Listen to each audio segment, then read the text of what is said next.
Why do we struggle to start the things that will bring us joy? I don't want to look stupid. I don't have the right gear.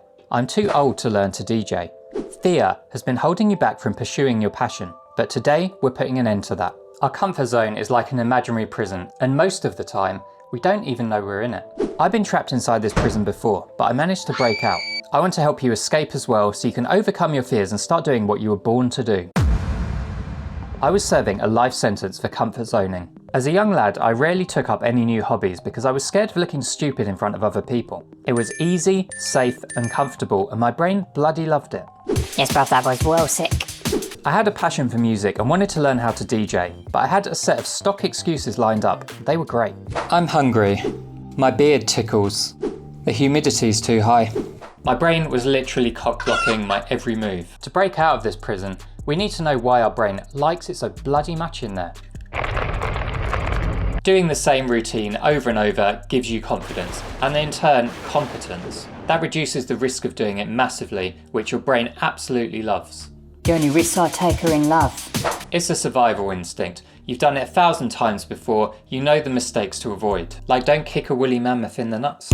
You become an expert and that can feel kinda nice. But when you try something new like learning to DJ, you're probably not gonna be good at it. That's why this prison can be so hard to break out of. One of the biggest blockers to starting anything new is fear. Guys, I'm really tripping out right now.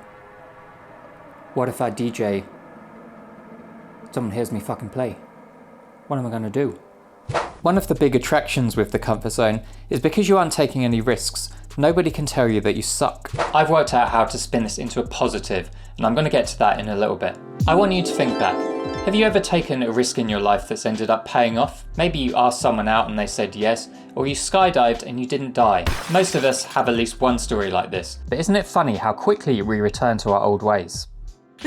It's like our comfort zone is a really mean prison guard who doesn't let us get too far from our cell before putting us right back in. Just start. So how do you actually start? I reflected back on how I got over my fear and started learning to DJ. I want to teach you the hack I used to finally get myself on the decks. And I used it when I started this YouTube channel as well. I am going to be shit. And I didn't disappoint. Simply acknowledging out loud that I wouldn't be a good DJ on day one was a massive load off my mind. Suddenly it didn't seem as hard. I gave myself permission to try. Before we start something new, we often think about it in binary terms. It's a success or it's a failure. If we reframe this as an experiment, Oh shit, which one was it again? either outcome is absolutely fine. It's just a learning opportunity, and it makes messing up a lot easier to take because next time you just improve it.